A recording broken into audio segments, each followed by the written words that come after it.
ഇപ്പൊ ഞങ്ങൾക്കൊരു കുട്ടി ഉണ്ടാകാൻ പോവാണ്. ഇതുവരെ നമ്മളത് പബ്ലിഷ് ചെയ്തിട്ടില്ല. 5 months ആയി. നല്ല ഹാപ്പി ആയി പോന്നു.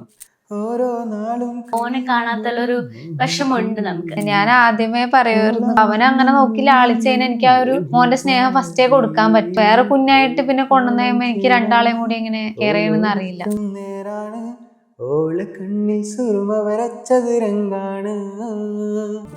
എനിക്കിഷ്ടാണ്. I love U.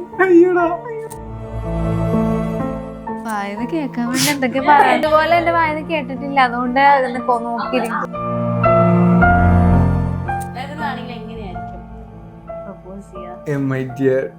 ഇത് മറ്റേ ടോം ആൻഡ് ജെറിയില് ഞാൻ നിർത്തി. ആണാണോ അതോ പെണ്ണാണോ? ഏത് രണ്ടാൾക്ക് രണ്ടെണ്ണം. എനിക്ക് ഗേള് ഓക്ക് പോയി. എനിക്ക് ഫസ്റ്റ് ഒരു മോനായിട്ട് പിന്നെ ഒരു മോള് ആവണമെന്നാണ് ഒരു ഇഷ്ടം. ഏത് കുഞ്ഞായാലും ആരോഗ്യമുള്ള ഒന്ന് തന്നെ ഉണ്ടാവട്ടെ എന്ന് ഞാൻ പറയാണ്. നല്ലവരായ കുറെ ആൾക്കാര് നിങ്ങൾ ഡിവോഴ്സ് ആക്കിയത് അത് കണ്ടിട്ടുണ്ടായിരുന്നു. ഒരു ഫസ്റ്റുള്ളൊരു ഷോക്ക്. ലിങ്ക് അയച്ചത് എന്താ സംഭവം എന്ന് വെച്ചിട്ട്, ആരാണെങ്കിലും ഒരാളെ പറ്റിട്ട് ഇല്ലാത്തൊരു കാര്യം വരുമ്പോ പെട്ടെന്നൊരു സ്റ്റക്ക് ആവില്ല. ഇല്ലാത്തത് മുന്നേ കേട്ട് ശീലായം കൊണ്ട് അത് സംഭവം ന്യൂസ് പറഞ്ഞത് ഞാൻ ഉറപ്പിച്ച് പറഞ്ഞ് ഞാൻ അവളെ ഒഴിവാക്കി. അപ്പോഴത്തേക്ക് ബാക്കി എരിവും പുളിയെല്ലാം കൂട്ടുന്നില്ല, സ്വാഭാവികം. അങ്ങനെ ഒരാള് കുറച്ച് കൂട്ടുമ്പോഴത്തേക്ക് മറ്റോൻ അതിന്റെ കുറച്ചും കൂടെ കൂട്ടി, അങ്ങനെ കൂട്ടി സംഭവം കുറെ ആൾക്കാർ എത്തിയിട്ട് ഒരുപാട് കൂട്ടി. അങ്ങനെയാണ് നമ്മളിങ്ങനെ പിന്നെയും വൈറലായിരിക്കുന്നത്. എയർലാവാൻ വേണ്ടി മാത്രമുള്ളൊരു ജീവിതം. വാട്സാപ്പ് വഴി ഇംഗ്ലീഷ് പഠിക്കാൻ ഇംഗ്ലീഷ് കഫേ ഉള്ളപ്പോൾ ഇംഗ്ലീഷ് ഒരു വിഷയമേ അല്ല. English cafe presents you the perfect English. English cafe, we present you the perfect English. WhatsApp now 9633388575. പിന്നെ എന്റെ കൂടെ ഉള്ളത് കുറെ വിശേഷങ്ങളുമായിട്ട് നമ്മുടെ മെഹനു അൻസാഫയുടെ വീണ്ടും എന്റെ കൂടെ ഉണ്ട്. അപ്പൊ രണ്ടുപേർക്കും വെൽക്കം. അപ്പം ഇനി പുതിയൊരു വിശേഷം ഞാൻ പറയാം. അത് ഞാൻ പറയണോ അതോ മെഹനു പറയോ? എന്താണ് പുതിയ വിശേഷം എന്നുള്ളത്? പുതിയ വിശേഷം എന്ന് പറഞ്ഞിട്ടുണ്ടെങ്കിൽ സർപ്രൈസ്ഡ് ആയിട്ടുള്ള വിശേഷമാണോ? പക്ഷെ അതെ, അത് തന്നെ. അത് നമ്മൾ റിവീൽ ചെയ്യാൻ പോവാണ് ഗൈസ്. റിവീൽ ചെയ്തോ. അപ്പം സഫു, ഞങ്ങൾക്കൊരു കുട്ടി ഉണ്ടാകാൻ പോവാണ്. ഏകദേശം ഒരു 5 months ആയി. ഇതുവരെ നമ്മളത് പബ്ലിഷ് ചെയ്തിട്ടില്ല. അപ്പം ഇൻഷാല്ലാ നമ്മളെ ഒരു സന്തോഷമായിട്ടുള്ളൊരു കാര്യമാണ്. ഞാൻ പിന്നെ കഴിഞ്ഞ നമ്മൾ ചാനൽ വ്ലോഗിലൊക്കെ പറഞ്ഞിട്ടുണ്ട്, ഒരു സർപ്രൈസ് കാര്യമുണ്ട് എന്നുള്ളത്. ഇത് മാത്രമാണ്. 5 months ആയി. മാഷാല്ലാ നല്ല ഹാപ്പി ആയി പോകുന്നു അല്ലേ? അത് മാത്രല്ല റിവീലിംഗ് വീഡിയോ കൂടിയാണ് അല്ലേ? സോ ഇപ്പൊ ഒരു കുഞ്ഞു അതിഥിയും കൂടി വരാൻ പോവാണ്. എത്രത്തോളം എക്സൈറ്റ്മെന്റ് ഉണ്ട്? അത് ഇങ്ങനെ പറഞ്ഞറിയിക്കാൻ കഴിയില്ല, അത്രത്തോളം ഉണ്ട്. കാരണം എന്താ പറഞ്ഞെങ്കിൽ നല്ല ഒരു ഹാപ്പിനെസ് ഉണ്ട്. ഇങ്ങനെ കണക്കൂട്ടി പറയാനൊന്നും കഴിയില്ല, അത്രത്തോളം ഉണ്ട്. റെസ്റ്റ് ആയത് കൊണ്ടാണ് കുറച്ച് നാള് വീഡിയോസ് ഒന്നും കാണാത്തത്? അത് മാത്രമല്ല, 2-3 കാര്യങ്ങളുണ്ട്. ഒന്ന്, ഫോണിന്റെ ഒരു ഡാമേജ് കാരണം കുറച്ച് ഗ്യാപ്പ് വിട്ട്. പിന്നെ ഒന്ന്, നമ്മളൊന്ന് റിലാക്സ്ഡ് ആയിക്കോട്ടെ എന്നിട്ട് സോഷ്യൽ മീഡിയ ഒന്നൊന്ന് മാറിയെന്ന്. പിന്നെ മൂന്നാമത്തെ ഒരു കാര്യം ഇതന്നെ ആണ്. അപ്പോ എന്താണ്, ഒരാളും കൂടി വരാൻ പോവാണ്. ഇപ്പം മെഹനു പറഞ്ഞിട്ടുണ്ടായിരുന്നു എക്സൈറ്റ്മെന്റ് പറഞ്ഞറിയിക്കാൻ പറ്റില്ല അത്. പക്ഷെ ഞാൻ സഫയോട് ചോദിക്കുകയാണ്, ഒരു അമ്മയാവാൻ പോവാണ്, എന്താണ് അതിന്റെ ഒരു? നല്ല ഹാപ്പിയാണ്. ബേബീസിനെ പിന്നെ എല്ലാവർക്കും ഇഷ്ടമാണ്. അപ്പൊ അതിന്റെ ഒരു ഹാപ്പിനെസ് ഉണ്ട്. ഇപ്പൊ ഒരു 5 months ആയിട്ട് ഉണ്ടല്ലേ? ഇത് എന്തുകൊണ്ടാണ് നിങ്ങൾ റിവീൽ ചെയ്യാത്തത്? ഒരു 3 month കഴിഞ്ഞാല് ഒരു സേഫ്റ്റി ആണല്ലോ, അങ്ങനെ റിവീൽ ചെയ്യാന്ന് വിചാരിച്ചു. പക്ഷെ ഇപ്പൊ ഒരു 5 month ആയിട്ടുണ്ട്. ഇപ്പൊ 5 month ആയി. ഇനിയിപ്പം വേറെ വെച്ചിട്ടുണ്ടെങ്കിൽ നമുക്ക് ഒന്നാമത് ഈ കൊളാബ് കാര്യങ്ങള് എല്ലാം ഉണ്ട്. കുറെ നമ്മൾ സർപ്രൈസ് ആയിട്ട് കുറച്ച് എന്താ പറയാ ചാനലുകാരോട് കുഞ്ഞിക്ക് വേണ്ടിയിട്ടുള്ള ഒരുപാട് പ്രൊഡക്ട്സ് ഇങ്ങനെ വീട്ടിൽ വന്ന് തുങ്ങി കാത്തിരിക്കുകയാണ്. അതിൻ്റെ ഒക്കെ നമുക്ക് എന്തായാലും ആ സാധനങ്ങളൊക്കെ വന്ന് അത് ഒരു കണ്ടന്റ് ആക്കി വീഡിയോ ആക്കിയിട്ട് സർപ്രൈസ് എല്ലാം പൊളിക്കാന്ന് വിചാരിച്ചു. അങ്ങനെയാണ്. അത് മാത്രല്ല, എനിക്ക് തോന്നുന്നു ഇവര് കുറച്ച് നാള് ബ്രേക്ക് എടുത്തിട്ടുണ്ടായിരുന്നു. അതായത് എന്താണ്, സോഷ്യൽ മീഡിയയിൽ നിന്ന് കുറച്ച് നാൾ ബ്രേക്ക് എടുത്തത് കൊണ്ടാണ് നല്ലവരായ കുറെ ആൾക്കാര് നിങ്ങൾ ഡിവോഴ്സ് ആക്കിയത് അത് കണ്ടിട്ടുണ്ടായിരുന്നല്ലോ അല്ലേ? എന്താ തോന്നിയത് ശരിക്കും അത് കണ്ടപ്പോ? കേട്ടപ്പോ തോന്നാന് ഒരു ഫസ്റ്റുള്ളൊരു ഷോക്ക്. ഇപ്പം ആരാണെങ്കിലും ഒരാളെ പറ്റിട്ട് ഇല്ലാത്തൊരു കാര്യം വരുമ്പോ പെട്ടെന്നൊരു സ്റ്റക്ക് ആവില്ല. ഇല്ലാത്തത് മുന്നേ കേട്ട് ശീലായം കൊണ്ട് ഇത് ഇത്രയൊന്നും പ്രതീക്ഷിച്ചില്ലപ്പോ. ആണ് അല്ലെ? സഫയ്ക്ക് എന്താ തോന്നുന്നത് ശരിക്കും ഈ സമയം കൂടി ആണ് പെട്ടെന്ന് എന്താ തോന്നിയത് ഇങ്ങനെ കേട്ടപ്പം? അതെങ്ങനെ അറിഞ്ഞത് ശരിക്കും? യൂട്യൂബില് വന്നിട്ട് യൂട്യൂബില് വീട്ടിൽ നിന്ന് ഉമ്മച്ചി ലിങ്ക് അയച്ചത് ഇതെന്താ സംഭവം എന്ന് വെച്ചിട്ട്. ആ സമയത്ത് നമ്മള് ഫെസ്റ്റിലൊക്കെ പരിപാടിക്ക് നടന്നുകൊണ്ടിരിക്കുക. അപ്പൊ അതെന്താന്ന് ചോദിച്ചോണ്ട് ഉമ്മച്ചി അയച്ചു. ഇത് ഞാൻ കണ്ടില്ലല്ലോ എന്ന് പറഞ്ഞു. അപ്പഴാ ഫസ്റ്റ് ആയിട്ട് കാണുന്നത്. അല്ല അതിനൊരു മറുപടി കൊടുത്തിട്ടുണ്ടായിരുന്നോ? അപ്പൊ ഒന്നും കൊടുത്തില്ല. അല്ല ഇപ്പം നിങ്ങൾ ഇപ്പൊ ഓൾറെഡി ഇപ്പൊ നിങ്ങൾ ഓൾറെഡി വീണ്ടും റീസ്റ്റാർട്ട് ചെയ്തല്ലോ. അപ്പൊ അതിനൊരു മറുപടി എന്താ കൊടുത്തത് ശരിക്കും? അത് ഞാൻ കറക്റ്റ് ആ സ്റ്റോറിന്റെ ഡീറ്റെയിൽസ് ഒക്കെ പറഞ്ഞ് ആ സ്റ്റോറി എടുത്ത് കാണിച്ചിട്ട് തന്നെ ഞാനൊരു വീഡിയോ ചെയ്തിട്ടുണ്ട്. അത് സംഭവം ന്യൂസ് പറഞ്ഞത് ഞാൻ ഉറപ്പിച്ച് പറഞ്ഞ് ഞാൻ അവളെ ഒഴിവാക്കി. അപ്പോഴത്തേക്ക് ബാക്കി എരിവും പുളിയെല്ലാം കൂട്ടുന്നില്ല, സ്വാഭാവികം. അങ്ങനെ ഒരാള് കുറച്ച് കൂട്ടുമ്പോഴത്തേക്ക് മറ്റോൻ അതിന്റെ കുറച്ചും കൂടെ കൂട്ടി, അങ്ങനെ കൂട്ടി സംഭവം കുറെ ആൾക്കാർ എത്തിയിട്ട് ഒരുപാട് കൂട്ടി നിറച്ചു. അങ്ങനെയാണ് നമ്മളിങ്ങനെ പിന്നെയും വൈറലായിരിക്കുന്നത്. എയർലാവാൻ വേണ്ടി മാത്രമുള്ളൊരു ജീവിതമാണ് ഒരു ഭാഗ്യം. അല്ല അതുപോലെ സബ്സ്ക്രൈബേഴ്സിനോട് എന്താ പറയാനുള്ളത്? അവരിങ്ങനെ ചോദിക്കുന്നൊക്കെ ഉണ്ടല്ലോ, പ്രഗ്നന്റ് ആണോ സഫ, പ്രഗ്നന്റ് ആണോ എന്നൊക്കെ.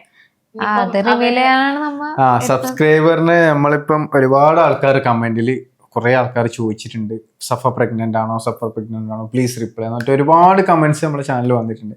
അപ്പം അവരോടൊക്കെ സോറി ഫോർ ലേറ്റ്, എന്താ പറയാ, നമ്മള് വൈകിട്ട് ഇങ്ങനെ ഒരു കാര്യം പറഞ്ഞതിൽ വിഷമമുണ്ട്. പക്ഷെ അതിനൊരു കാരണമുണ്ട് എന്നുള്ളത് നമ്മുടെ കുട്ടീന്റെ ഒരു സേഫും കൂടി നോക്കിയിട്ടാണ് നമ്മളത് മറച്ചു വെച്ചത്, വേറൊന്നും കൊണ്ടല്ല.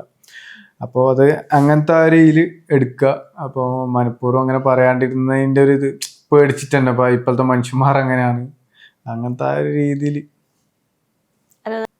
ഈ പ്രഗ്നൻസിയുടെ കാര്യം വീട്ടിലൊക്കെ റിവീൽ ചെയ്തില്ലേ, രണ്ടുപേരുടെ ഫാമിലിയിൽ റിവീൽ ചെയ്തപ്പോൾ അവരുടെ റിയാക്ഷൻ എന്തായിരുന്നു?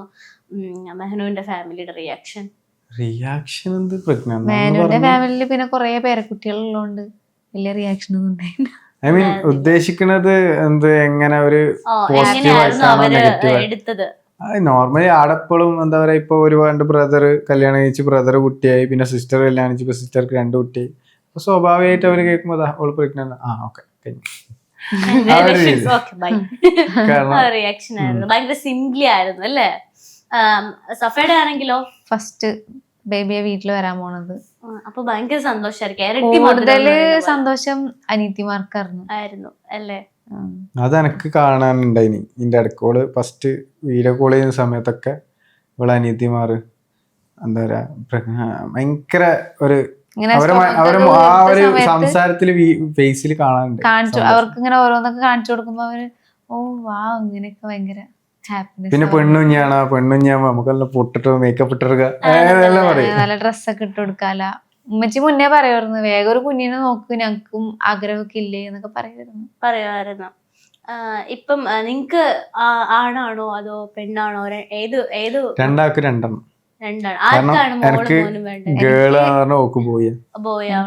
എനിക്ക് തോന്നുന്നു സഫയുടെ വീട്ടില് 3 പെൺകുട്ടികളായതുകൊണ്ടായിരിക്കും അങ്ങനെ ഒരു സാധനം. അങ്ങനെയാണോ വെച്ച് എനിക്കറിയില്ല.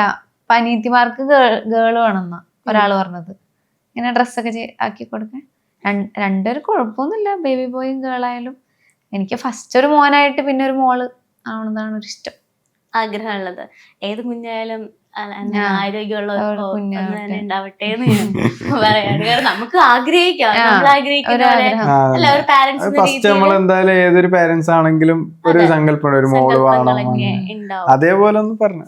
പിന്നെ ദൈവം തരുന്ന അനുസരിച്ചിട്ട് നമ്മൾ സ്വീകരിക്കും. എന്താണ് കൂടുതൽ മോളോട് ഒരു താല്പര്യം? എനിക്ക് ഒന്നാമത് ഇങ്ങനെ ഗേൾസിന് അച്ഛനോടായിരിക്കുമല്ലോ കൂടുതലൊരു അറ്റാച്ച്മെന്റ് ഒക്കെ ഭയങ്കര ഇഷ്ടമാണ്. കാരണം ഞാനിപ്പം കസിൻ സിസ്റ്റർ മോളായിട്ടുള്ള ഭയങ്കര കമ്പനി, നല്ല ഒരു ഇതാണ്. അപ്പൊ എനിക്ക് ഭയങ്കര ഇഷ്ടമാണ് പെണ്ണുഞ്ഞിനെ, ഭയങ്കര ഇതാണ്. ഇപ്പം മോന്റെ കാര്യം പറയുകയാണെങ്കിൽ മോനെ കാണാത്തുള്ളൊരു വിഷമമുണ്ട് നമുക്ക് അല്ലേ. അപ്പോ ഇനിയൊരു കുഞ്ഞിക്ക് ഉണ്ടാകുമ്പം അവനെ കാണിക്കാൻ പറ്റില്ല എന്നുള്ളൊരു സാധനം നമുക്ക് ഉണ്ടാവൂലേ? ഞാൻ ആദ്യമേ പറയുമായിരുന്നു കുഞ്ഞാവണേന് മുന്നേ അസാനുവിനെ കൊണ്ടുവരണമെങ്കിൽ നല്ലതായിരിക്കും. എനിക്ക് അറിയില്ല, ബേബീസിനെ നോക്കിയിട്ട് അറിയില്ലല്ലോ. അപ്പൊ അവനെ അങ്ങനെ നോക്കി ലാളിച്ചതിന് എനിക്ക് ആ ഒരു മോന്റെ സ്നേഹം ഫസ്റ്റേ കൊടുക്കാൻ പറ്റും. ഇത് വേറെ കുഞ്ഞായിട്ട് പിന്നെ കൊണ്ടുവന്ന് കഴിയുമ്പോൾ എനിക്ക് രണ്ടാളെയും കൂടി എങ്ങനെ കെയർ ചെയ്യണമെന്ന് അറിയില്ല. മുന്നേ ഞാൻ പറയായിരുന്നു രണ്ടാമത്തെ ബേബി ആവണേന് മുന്നേ കിട്ടിയിരുന്നെങ്കിൽ നല്ലതായിരിക്കും എന്ന് പറയാറുണ്ടായി. വിധി ഇങ്ങനെ അപ്പം അതിനു വേണ്ടിയിട്ട് ശ്രമിക്കുന്നുണ്ടോ മെഹനു? ശ്രമിക്കാം. ഇപ്പം ഞാൻ പറഞ്ഞില്ലേ, ഫിനാൻഷ്യലി ഇങ്ങനത്തെ ഒരു സീൻ ഉണ്ടായിട്ട് അതിന് ബാക്കിൽ എത്രത്തോളം നടക്കണ്ടറിയില്ല. നമ്മളെന്തായാലും ഈ ഒരു കേസ് കഴിഞ്ഞാൽ ഒന്ന് സെറ്റാക്കാം. വക്കീലും അങ്ങനെയാ പറയുന്നത്. ഇപ്പം ഒന്ന് സ്റ്റക്ക് വീട്, എന്താ പറയുക, നീ ഒന്ന് സമാധാനപ്പെട്, പെട്ടെന്ന് വെറുതെ അടുത്ത പ്രശ്നമൊന്നും ഇതായിട്ട് നടക്കണ്ട. അങ്ങനത്തെ ഒരു ഇതായതുകൊണ്ട് എല്ലാവരും വീട്ടുകാർ അങ്ങനെ പറയുന്നു. ഇപ്പം ഒന്നാമത് ഒന്ന് സെറ്റായിട്ട് ഇതായിട്ടില്ലല്ലോ. അപ്പോൾ എന്താ പറയുക, നിങ്ങളിങ്ങനെ 4 ഭാഗത്ത് നടക്കുന്നതല്ലേ. അപ്പോൾ ഒരു കുഞ്ഞിയും കൂടെ ഇപ്പം എന്താ പറയുക വെറുതെ ബുദ്ധിമുട്ടിക്കുന്ന ക്ലാസ്സും കാര്യമില്ല. നമ്മൾ പിന്നെ ഒരു ചെറിയ മക്കളെ കളിയാണല്ലോ കളിക്കുന്നത്. അപ്പോൾ ആ ഒരു ഇതുകൊണ്ടൊന്ന് കുറച്ച് ഗ്യാപ്പിട്ടൊരു വീടെല്ലാം സെറ്റാക്കിയിട്ട് എന്തായാലും ഇപ്പം അടുത്ത് നമ്മൾ ഒരു പ്ലാൻ ആക്കിയിട്ടുണ്ട്. ഒരു എന്തെങ്കിലും ഒരു ബിസിനസ്സും പിന്നെ ഫാദറെല്ലാം പറഞ്ഞിട്ടുണ്ട് ഒന്ന് വീട് സെറ്റാക്കാനുള്ള ഒരു പ്ലാനിങ് ആക്കണം നടക്കുകയാണ്. ഓക്കെ. ഈ പ്രഗ്നൻസി ക്രേവിങ്സ് ഒക്കെ ഉണ്ടോ? ഏറ്റവും കൂടുതൽ ബുദ്ധിമുട്ടിക്കുന്ന എന്ത് പറഞ്ഞാണ് ഈ ക്രേവിങ്സ് വരുമ്പോ എന്തിനാ ഏറ്റവും കൂടുതൽ ബുദ്ധിമുട്ടിപ്പിക്കുന്നത്? ഈ ഞാൻ എന്തെങ്കിലും തിന്നാൻ വേണമെന്ന് ഇങ്ങനെ പറയാറുണ്ട്. തിന്നാൻ വേണമെന്ന് പറയാണ്ടെങ്കിൽ ഓളെന്ത് പറഞ്ഞാലും അപ്പൊ ഞാൻ പോയി വാങ്ങിക്കൊടുക്കും. പക്ഷെ ഏറ്റവും കൂടുതൽ ബുദ്ധിമുട്ടിപ്പിക്കുന്ന എന്തിനാ ഇതുവരെ ആയിട്ടുള്ളതാ ഈ പാനിപ്പൂരി അങ്ങനത്തെ ഈ പ്രഗ്നൻസി പീരീഡ് ടൈമില്? ഈ സമയത്ത് ഇനിയിപ്പോ എന്ത് ഫ്രൂട്ട്സ് തന്നെ അധികം വേണിക്കല്. ബാക്കിയെല്ലാം ഞാൻ എപ്പോഴും വേണമെന്ന് പറഞ്ഞാൽ ബുദ്ധിമുട്ടിച്ച് കൊണ്ടുപോകില്ല. ഇല്ല, എന്താണ് ഇങ്ങനെ നിർബന്ധമില്ല അല്ലെ, എന്ത് മേടിച്ചു കൊടുത്താലും കഴിക്കുന്ന ഒരു സിമ്പിൾ ഗേൾ ആയിട്ട് എനിക്കും അത് തോന്നിയിട്ടുണ്ടായിരുന്നു. ഭയങ്കര സിമ്പിൾ ഗേൾ ആണ് ശരിക്കും. ഈ സമയത്ത് നമ്മള് കുറച്ച് മുതലെടുക്കണം. എന്തായാലും മുതലെടുക്കാറുണ്ടോ ഭാവത്തിന്? ഇല്ല. അപ്പം വീട്ടിലൊക്കെ ഇങ്ങനെ ഫാമിലിയുടെ അടുത്ത് പോയിട്ടുണ്ടായിരുന്നോ? എന്റെ വീട്ടിൽ പോയിട്ടുണ്ടായിരുന്നു. ഭയങ്കര സന്തോഷമൊക്കെ ആയിരിക്കും അല്ലേ വീട്ടില്? ഫസ്റ്റത്തെ കുറച്ച് മന്ത് വീട്ടിൽ തന്നെ ആയിരുന്നു. ഇപ്പൊ റെസ്റ്റ് ആണോ ശരിക്കും? ഇല്ല, റെസ്റ്റ് ഒന്നുമില്ല. ആണ് എല്ലാം സെറ്റ് ആയിട്ട് ഇങ്ങനെ ഓടിച്ചാടിയൊക്കെ നടക്കാണ്. കുട്ടിയുടെ പേരൊക്കെ ഇങ്ങനെ കണ്ടുപിടിച്ചു? രണ്ട് ജെൻഡറാ പറഞ്ഞു വെച്ചേക്കും. എന്റെ അടുത്ത് ഒരു ഗേൾ ആണെങ്കിൽ മേനു നോക്കിക്കോളാം, ബോയ് ആണെങ്കിൽ എന്റെ അടുത്ത് നോക്കാൻ പേര് കണ്ടുപിടിക്കാൻ. അങ്ങനെ രണ്ടുപേർക്കും അല്ല ഇക്വാലിറ്റിന്റെ അല്ല. ഞാൻ പക്ഷെ പേര് നോക്കിയിട്ട് ചോദിക്കും ഇത് നല്ലുണ്ടോ. ഓള് കൊറേ ബോയിന്റെ പേര് നോക്കി വെക്കും. അപ്പൊ പിന്നെ ഓളൊരു ആഗ്രഹമല്ലേ, ഓള് നോക്കിക്കോട്ടെ എന്നുള്ളത്. ഗേളിന്റെ കണ്ടുപിടിക്കാനാ സുഖം ആണ്. അതെ, എന്തെങ്കിലുമൊക്കെ ന്യായമായൊക്കെ ഒരു പേരാണ്. പക്ഷെ ബോയുടെ കണ്ടുപിടിക്കാൻ പാട് എന്തായാലും വരും. എനിക്ക് തോന്നുന്നു ഈ പ്രഗ്നന്റ് ആണെങ്കിൽ കുറെ ആൾക്കാർക്ക് ഡൗട്ട് ഉണ്ടെന്ന് തോന്നുന്നു അല്ലേ? നേരത്തെ നമ്മളിങ്ങനെ യാത്രയും സമയത്ത് കാണുന്ന ആൾക്കാരുണ്ടാവും. എന്തെങ്കിലും ബസ്സിലോ ട്രെയിനിലോ അങ്ങനെയെല്ലാം പോകുന്ന സമയത്ത് ആരെങ്കിലും ഇങ്ങനെ കാണുന്നവര് ചില സമയം ഗേൾസിലെ ചിലപ്പോൾ ശ്രദ്ധിക്കും. അങ്ങനെ കാണുന്നവരുണ്ടാവും. ചില വീഡിയോയില് അവളെ കവളൊക്കെ തടിച്ചിട്ടുണ്ട്, എന്തായാലും ഒക്കെ വിശേഷം ഉണ്ട്, അങ്ങനെ ഉറപ്പിച്ചു പറയുന്ന കുറെ ഗേൾസ് ഉണ്ട്. അത് ഈ പെണ്ണുങ്ങളെ മനസ്സിലാവും. പെണ്ണുങ്ങൾക്ക് നല്ല ഓൾറെഡി എക്സ്പീരിയൻസ് പ്രസവിച്ച് കഴിഞ്ഞ് 2-3 മക്കളുള്ളവർക്ക് വേ മനസ്സിലാവും. അവര് ഇതെല്ലാം ഫേസ് നോക്കിട്ട് പറയുന്ന ആൾക്കാരുണ്ടാവും. അങ്ങനെയല്ല, ഫേസ് നോക്കിട്ട് അങ്ങനെ പറയണെങ്കിൽ ഉറപ്പായിട്ട് പ്രഗ്നന്റ് അവളെ നമ്മളാണെങ്കിൽ ഒരാൾ നടന്നു പോകുമ്പോ ഇച്ചിരി വയറൊക്കെ പെണ്ണുങ്ങൾ അങ്ങനെ നിങ്ങൾക്ക് അറിയില്ല ബോയ്സ്. അതങ്ങനെ തന്നെ. അല്ല ഞാൻ പറയട്ടെ, വയറൊന്നും കാണാണ്ട് ഒരു മുഖത്ത് നോക്കിട്ട് പറയാൻ കഴിയോ? അതന്നെ പറഞ്ഞ ഇപ്പൊ നമ്മളെ വ്ളോഗിലൊക്കെ ഒരു ഫേസ് നോക്കിട്ടാ പറഞ്ഞ തന്നെയാണ്. ഈ ബെഹ്റൂനോട് ഫസ്റ്റ് പോയി പറയില്ലേ, അതോ രണ്ടുപേരും കൂടെ ഒന്നിച്ചാണോ പ്രഗ്നൻസി നോക്കിയത്? ഇല്ല, ആ ടൈമില് ഞാൻ വീട്ടിലായിരുന്നു. അപ്പൊ ആ സമയത്ത് കറക്റ്റ് നോക്കിണ്ടായില്ല, ആണോ ഇല്ലയൊന്നും അറിയില്ല. അപ്പൊ വീട്ടിൽ ചെന്നപ്പോ കുറച്ച് വ്യത്യാസങ്ങൾ തോന്നി എനിക്ക്. അപ്പൊ ഞാനിങ്ങനെ സിസ്റ്റേഴ്സിനോട് ഫസ്റ്റ് പറഞ്ഞു, എടി ഇങ്ങനെ ഒരു വ്യത്യാസം ഉണ്ടെന്ന് പറഞ്ഞപ്പോൾ ജസ്റ്റ് ചെക്ക് ചെയ്ത് നോക്ക് എന്ന് പറഞ്ഞിട്ട് ചെക്ക് ചെയ്ത് നോക്കിയിട്ട് പോസിറ്റീവ്. അപ്പൊ മേനുവിന് അപ്പോഴേ ഉറപ്പുണ്ടായിരുന്നു ഡേറ്റ് ഒന്ന് ചേഞ്ച് ആയപ്പോ ആയിരിക്കും, ക്യാരിങ് ആയിരിക്കും. അപ്പൊ തന്നെ വിളിച്ചു പറഞ്ഞു. പിന്നെ അവിടെ നിന്ന് ഞാൻ വേഗം തിരിച്ചിങ്ങോട്ട് പോന്നു. എങ്ങനെയായിരുന്നു ആ ഒരു ആളുടെ ഒരു ഇത് എങ്ങനെയായിരുന്നു, റിയാക്ഷൻസ് എങ്ങനെയായിരുന്നു? ഫോണിലൂടെ ആയതുകൊണ്ട് എനിക്ക് റിയാക്ഷൻ കിട്ടിയില്ല. ആണോ? ഓക്കെ, ആ ഉള്ളൊരു റിയാക്ഷൻ എനിക്ക് ഓൾറെഡി മുന്നേ ഒരു കൺഫർമേഷൻ ആയിരുന്നു. അതുകൊണ്ട് ആൾക്ക് പെട്ടെന്ന് മനസ്സിലാക്കാൻ പറ്റി എന്തായത് സർപ്രൈസ് ആയിട്ട് വീഡിയോ ഒക്കെ. ശരിക്കും അങ്ങനെ ഒരു ആഗ്രഹം ഉണ്ടായിരുന്നു. ഇപ്പൊ നമ്മളെല്ലാരും വീഡിയോ എടുക്കലോ റിവീൽ ചെയ്യില്ലേ, ലൈക്ക് അത് കൂടുതലും ഹസ്ബൻഡ്സിനെ അറിഞ്ഞുകൊണ്ടായിരിക്കും കൂടുതൽ പേര് വീഡിയോ എടുക്കുന്നത്. സർപ്രൈസ് ഒക്കെ കുറവായിരിക്കും. സഫയ്ക്ക് ഏറ്റവും കഴിക്കാൻ ഇഷ്ടമുള്ള ഫുഡ് ഏതാ? അതൊക്കെ വെയിറ്റ് അത് മെഹനു പറയണം. ഷവർമ ആണോ? ഷവർമ ഇഷ്ടമുള്ള ഫുഡ്. ആ, ഏറ്റവും കൂടുതൽ കഴിക്കാൻ ഇഷ്ടമുള്ള ഫുഡ് ഷവർമ. ഇപ്പൊ ഈയിടെയായിട്ട് അങ്ങനത്തെ ഫുഡ് കഴിക്കല് കുറവാ. അതിപ്പോ ഈ പ്രഗ്നന്റ് ആയതുകൊണ്ട് ചേഞ്ച് ആയത്. അല്ലാണ്ട് ഷവർമ ഇഷ്ടം. ശരിക്കും ഇപ്പം കാണുമ്പോ എല്ലാരും സഫ ഭയങ്കര കുഞ്ഞാണ് എന്നൊക്കെ പറയും. ശരിക്കും എത്ര ഏജ് ആണ്? 22. എത്ര ഏജ്? 25 അല്ലാന്ന് എനിക്കറിയാം. 27 അല്ലേ? സാധാരണ പെണ്ണുങ്ങളെ കുറച്ച് പറയല്. അതെനിക്ക് അത് സഫ എന്താ പറയാ, സഫയ്ക്ക് ഒരു 25 ഒക്കെ ആവുമ്പോ സഫ കുറച്ച് കുറക്കും. ഒരു 23 ആയിട്ടുള്ളത്. അതെന്തിനാ എപ്പോഴും കുറയ്ക്കുന്നതിനാ? ഞാൻ കുറച്ചിട്ടില്ല. പിന്നെ ഞങ്ങക്ക് മാറ്റി പറയാൻ സ്വഭാവമില്ല. 27 അല്ലേ, പിന്നെ 25 ആവാ? ഒരു ഞാന് അത് ബർത്ത്ഡേ പോണത് അറിയില്ല. ഞാൻ വന്നതിന് ശേഷം ബർത്ത്ഡേ ഒന്നും അങ്ങനെ കഴിക്കലൊന്നുമില്ല. എനിക്ക് ബർത്ത്ഡേ ഒന്നും അറിയില്ല, പോന്നൊന്നും അറിയില്ല, ആഘോഷിക്കാറില്ല. ഒന്ന് ഗ്യാപ്പ് ഇട്ടിട്ട് ഞാൻ വന്നതിന് ശേഷം ബർത്ത്ഡേ ആഘോഷിച്ചപ്പോഴാണ് 27 വയസ്സായെന്ന് അറിയുന്നത് പുള്ളി. നമുക്ക് എല്ലാവർക്കും അറിയാം ആൽബത്തിൽ ആൽബം ചെയ്യാറുണ്ട്. ആക്ടിങ് ആണ് കൂടുതൽ ഇഷ്ടം. പിന്നെ അതിൽ സിംഗിങ് എന്നുള്ള സാധനം ഞാൻ കണ്ടിട്ടുണ്ടായിരുന്നു. അപ്പൊ രണ്ടുപേരിൽ ആരോ ഒരാൾ പാട്ട് പാടുന്ന ഉറപ്പാണ്. മെഹനു ആണെന്നാണ് എനിക്ക് തോന്നുന്നത്. മെഹനു അപ്പം നമ്മുടെ ഓഡിയൻസിന് വേണ്ടിയിട്ടല്ല, നമ്മുടെ പ്രേക്ഷകർക്ക് വേണ്ടിയിട്ട് വരാനിരിക്കുന്ന നമ്മുടെ കുട്ടീസിന് വേണ്ടിയിട്ട് ഒരു പാട്ട്. ഓളെ കാണാൻ ചേലാണ്, ഓളോടിഷ്ടം നേരാണ്, ഓളെ കണ്ണിൽ നോക്കിയിരിക്കാൻ രംഗാണ്, ഓരോ നാളും കഴിയുമ്പോഴും മോഹം കൂടി, ഓളാണിന്നുള്ളിൽ നിന്നും റൂഹിൻ പാതി, ഓളെ കാണാൻ ചേലാണ്, ഓളോടിഷ്ടം നേരാണ്, ഓളെ കണ്ണിൽ സുറുമ വരച്ചത് രംഗാണ്. ഇതാണോ ഇഷ്ടല്ലെന്ന് പറഞ്ഞാ? കേൾക്കാറില്ല. ഇഷ്ടല്ലാന്നല്ല, പാടല് ഒന്നും കൂടെ ഒക്കെയായിട്ട് പാടും ഞാൻ. ഇതെല്ലാം ഇവരുടെ ലവ് മാരേജ് ആണെന്ന് നമുക്ക് നന്നായിട്ട് അറിയാം. സോ നിങ്ങൾ ആരെങ്കിലും അല്ല, സഫ പ്രപ്പോസ് ചെയ്യണം. ഞാനല്ല പ്രപ്പോസ് ചെയ്തത്. അതൊന്നും പറഞ്ഞിട്ട് ഇവിടെ കാര്യമില്ല. ഇവിടെ പ്രപ്പോസ് ചെയ്യാനാ പറഞ്ഞ. ഇവിടെ ഇപ്പൊ സഫ എന്താ ചെയ്യേണ്ടതെന്ന് വെച്ചാ നമ്മുടെ മെഹ്നുവിനെ പ്രപ്പോസ് ചെയ്യാം. ഫേസ് ടു ഫേസ് ഒക്കെ നോക്കാട്ടോ.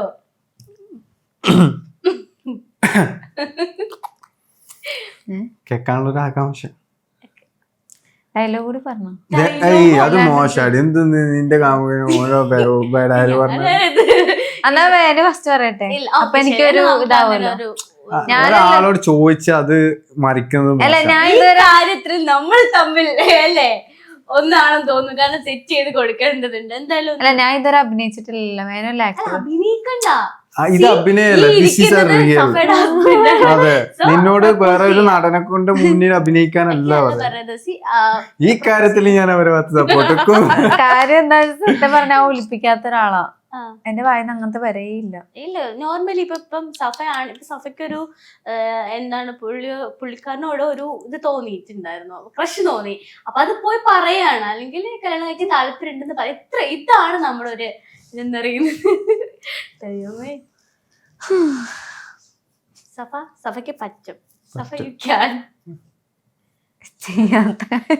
അങ്ങനെ ബാക്കി എല്ലാരും അങ്ങനെ ലൈഫിൽ എല്ലാരും ലൈഫിൽ ആരും ഒന്നും പഠിച്ചിട്ടല്ല വരുന്നത്. എല്ലാരും സ്ട്രഗിൾ ചെയ്ത് അനുഭവിക്കും. ഇപ്പൊ നീ പ്രഗ്നന്റ് ആയി കുട്ടികളായി കഴിഞ്ഞാൽ മാറും. എല്ലാം ഒരു അറിയാത്ത പഠിക്കാത്ത കാര്യങ്ങൾ ചെയ്യേണ്ടി വരും. സ്വാഭാവിക ഒരു കല്യാണം കഴിഞ്ഞൊരു ആള് മാറും. വായന കേക്കാൻ വേണ്ടി എന്തൊക്കെ വായന കേട്ടിട്ടില്ല, അതുകൊണ്ട് എന്തെന്ന് കേട്ടിട്ടില്ല.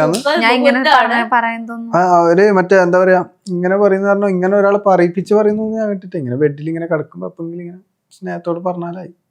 ഞാൻ പറയാം. പറഞ്ഞോ, ഇപ്പൊ തന്നെ പറഞ്ഞോ. വേഗ വിട്ടോ. ഏയ് ഭയങ്കര ഷൈ. അത് കുഴപ്പം, എന്തെല്ലാം ഇഷ്ടമാണോ മെഹനു എനിക്ക് കല്യാണം എനിക്ക് താല്പര്യം ഉണ്ട് എന്തെങ്കിലും പറയേ. അങ്ങനെ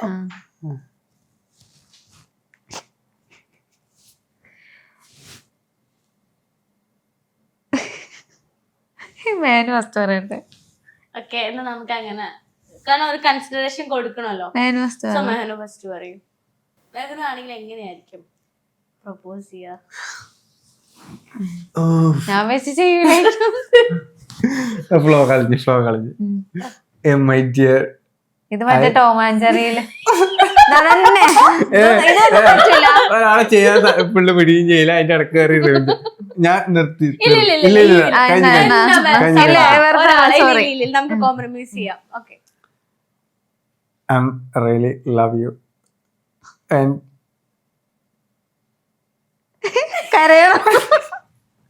കരയണ്ടോ പറഞ്ഞിട്ട് പോയിക്കോ. ഇതാണ് proposal. Proposal I love U, എനിക്ക് ഇന്ന് ഇഷ്ടമാണ്, കല്യാണം എനിക്ക് താല്പര്യമുണ്ട്, സമ്മതം. എന്റെ അടുത്ത് ഇങ്ങനൊന്നല്ല പറഞ്ഞു. എങ്ങനെയാ പറഞ്ഞേ? എന്റെ അടുത്ത് പറഞ്ഞത് നല്ല ഉള്ളിന്ന് വന്നിട്ട് അങ്ങനെ പറഞ്ഞു. എനിക്ക് ഇഷ്ടമാണ്, കല്യാണം എനിക്ക് താല്പര്യമുണ്ട്, സമ്മതം. ആണ് തിരിച്ചു പറയാനുള്ള ഒരു ഇത് ഉണ്ടാവല്ലോ അല്ലേ? ഇങ്ങനെയാണ് ഇപ്പൊ എനിക്ക് പറയാം. അത് തന്നെ പറഞ്ഞോ, വേഗാവട്ടെ. ഒരാളെ കണ്ടുപിടിച്ചൊരു കൺസെപ്റ്റ് വേറെ കോപ്പി അടിക്കുന്നത് ഭയങ്കര മോശം. സ്വന്തമായിട്ട് ക്രിയേറ്റ് ചെയ്യാൻ പഠിക്കണം. അന്നപ്പുറത്തെ ഇതാ